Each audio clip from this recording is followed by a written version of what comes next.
Hey guys, so welcome to another lecture. We're going to talk about stress management and stress and its sources today, which is chapter 10 in your book. I'm going to do it a little bit differently this time because I do teach stress management. I do think it's important to talk about multiple different topics that are not covered in your book. So please pay attention to the PowerPoints that I've also posted on art therapy, journal writing, music therapy, anything of that sort. So keep all of those things in mind, and I would love for you to try some of them. As we kind of talk about them today and through this lecture, I really want you to embrace stress management and the stress management techniques. And even if it's out of left field or it's something new to you, I would really like for you to try it. A lot of my students find that when they're kind of forced to do something for a class, that they find other things that they like that they weren't aware of that really help. So I would really, really like for you to keep an open mind and try different things that you've never tried before and take the time out of your day to try them. So with that being said, let's talk about stress, different components of stress, what different levels of stress mean, and then we'll get into the stress management techniques of it. So when talking about stress, we need to talk about the two different hormones that go with stress. The first one is adrenaline, and that's the hormone that triggers the fight or flight response and changes everything in the body. So things like your eyes dilate, the blood to your stomach, so digestion slows down, your heart rate goes up, blood pressure kind of goes up, you start to sweat. All those things happen when adrenaline starts to go because that's the trigger of fight or flight, so your body's trying to figure out how to survive. And then the second one is cortisol, which is the stress hormone. It's secreted in response to stress, and it helps trigger fight or flight. So it helps trigger the adrenaline. It's the stress response that the first thing that happens is cortisol goes up, and then it kind of elicits the adrenaline. So when talking about stress, we need to talk about the fight or flight. So fight or flight is housed in the sympathetic and parasympathetic nervous system, which is the autonomic nervous system. So those are the two components of the autonomic nervous system. The sympathetic nervous system is fight or flight. It is what elevates all of those things for you to survive. It elevates the heart rate, dilates the pupils, moves blood, different things throughout the body. And the parasympathetic is what brings you back to homeostasis. You have to have both. You can't just have one or the other. You have to have both. Think about it this way. So you're driving, right? We're driving. A car swerves into our lane, so we have to swerve. Okay, so we're almost in the grass guardrail area, so we have to slam on our brakes not to hit the guardrail. Our heart rate is sky high right now. So imagine keeping that heart rate up the whole time and it not coming back down. That is what parasympathetic is for. And if we don't go into parasympathetic, we don't go back to homeostasis, we go into exhaustion phase of general adaptation syndrome. So general adaptation syndrome is the stress response. So the first phase is alarm. So all the bells and whistles are going off in our body like, okay, this isn't a joke. So alarm reaction is, say we smell something burning in the building. So alarm reaction is, okay, is that burnt popcorn or is that literally a fire? Once we decide an alarm stage, then we go to resistance, like, okay, this is actual fire. This is not burnt popcorn. So the body triggers fight or flight. We then decide what we're going to do. So then the third phase, if we don't come back down from homeostasis or into homeostasis, is exhaustion, which is what that heart rate level is, that we stay at that increased heart level, which is what I was talking about, which is why parasympathetic is so, so important for us to come back down even to homeostasis. So, in talking about stress, we need to talk about acute stress and chronic stress. So, acute stress is stress that lasts for a short period of time, whereas chronic stress lasts for a long period of time. There's no given end or date. So, acute stress, as much as you may not think it might be, is things like a test. So, a test has a definite date. Once the test is over, you're done. Whether you failed or not, you're done. Whereas chronic stress is ongoing. It doesn't really end. There's not a set date. There's nothing going on there. So chronic stress would be something like financial issues, marital issues, a loved one dying.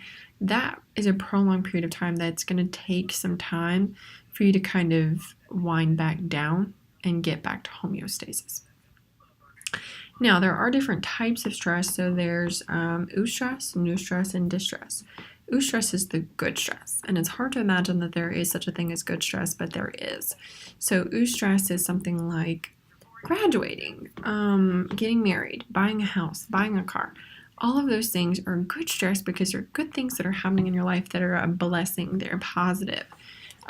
New stress is something in your life that's neutral, so something that doesn't really affect you, but you see on the news or you see somewhere that you're like, oh, like that's horrible.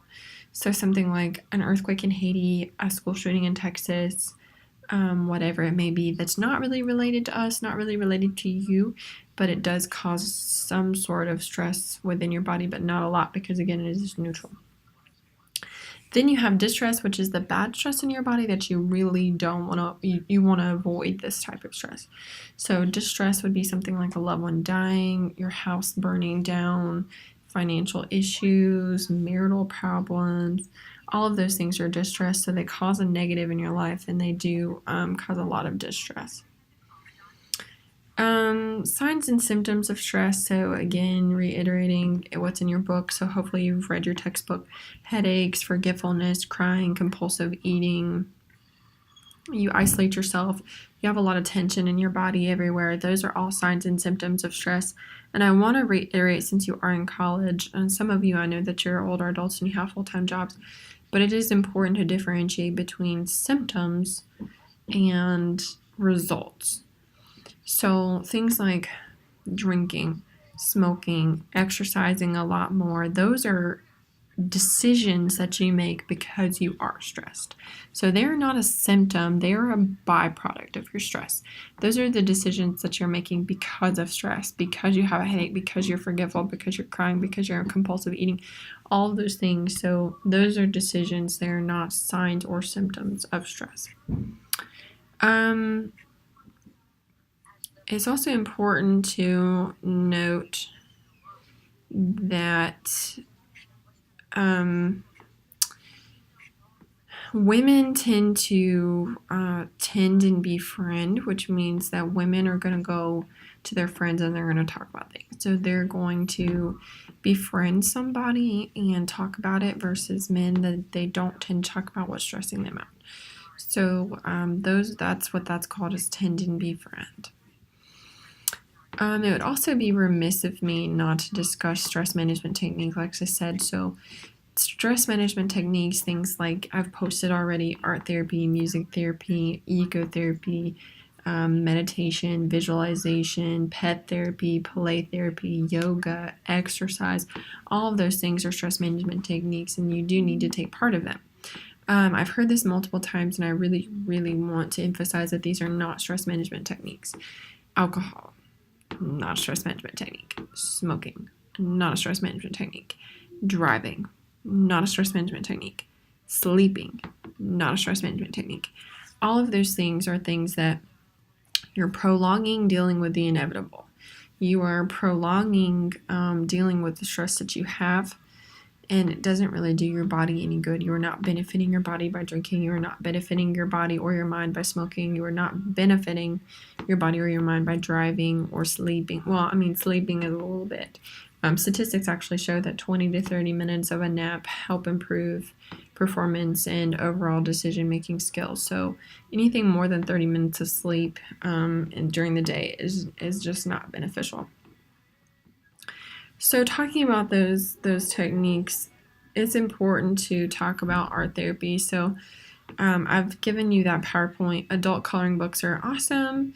We typically do some of those in my semesters here. We've also done painting. We've done sidewalk chalk. We've done DIYs. We've done little creative snowmen in the winter. Anything art therapy related is very therapeutic because you're thinking about what color you're using. You're thinking about, where am I gluing this? You're thinking about, what design do I want to use? You're thinking about everything else, and you're not thinking about what's stressing you out. So please take a look at that, and I would love for you to try one technique of art therapy, whatever it may be, and I want you to kind of post about it in the discussion board. Add on to that. Talk about what you tried, what worked for you, what didn't work for you. Add on to that to your physical activity. So there should be 2 parts, and I'll make sure that I put that in your discussion board. The second one that I want to talk about is journal writing. So there are 4 different types of journal writing. The first one is called Buzan, and what you're going to do is you're going to draw. You can use you can use line paper or not line paper. So what you're going to do is you're going to draw a line over here to the side. You can do it this way if you want to, but I just chose to do it this way. So you're going to draw a line over here, and this side is for different thoughts that are going on while you're doing this activity. In the middle, what you're going to do is you're going to say, I feel ...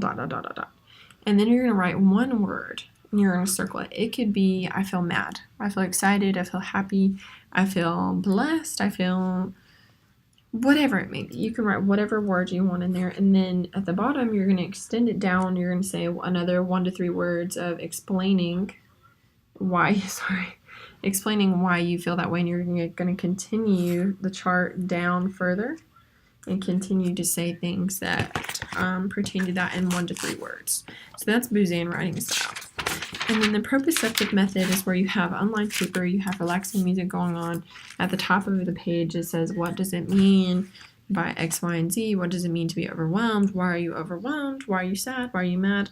And you can do however you want to. You can write, you can write this way, and then you can come down, and you can come back over, and you can make a triangle, however you want to do it. It's your creative outlet to do with what you will.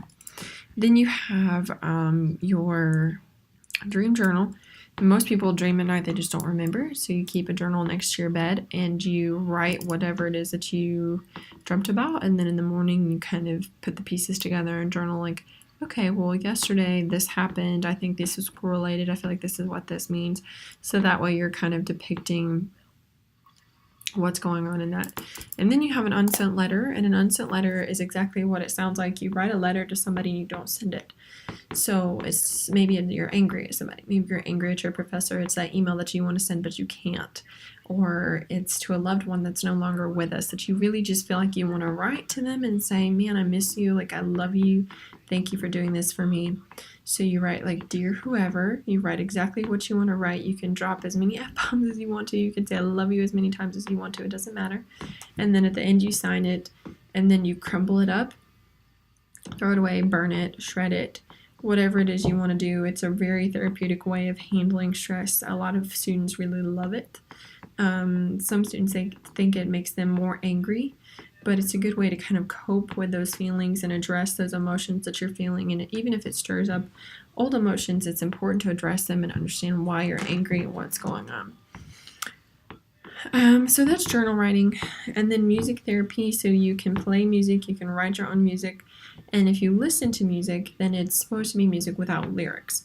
So it should just be a melody that you listen to that helps calm you down. So that's music therapy. Ecotherapy is getting outside, spending more time outside. There's this thing called nature deficient disorder where people are spending less time outside and more time inside, and that has a direct effect on dopamine levels, happiness, stress levels. Even statistics show that patients who have flowers or some type of plant in their room are happier and often healthier than their counterparts. So planting things, that's ecotherapy. Having plants in your room, that's ecotherapy. Being outside is ecotherapy, so hiking, kayaking, etc. Pet therapy is also proven to be very beneficial. Go play with puppies and tell me that you don't feel good kind of thing. Yoga, you should have tried yoga already, so make sure that you do, you should have done a discussion board on that. But I really want you to try these stress management techniques, and I want you to add them as a part of your discussion board this week as a 2-part. So kind of explain and take pictures of what you did, and then explain what you feel like works best for you. And if it's something that we didn't necessarily bring up or I didn't talk about, please ask me and be like, hey, is this a thing? Does this work? What else can I try? This isn't working.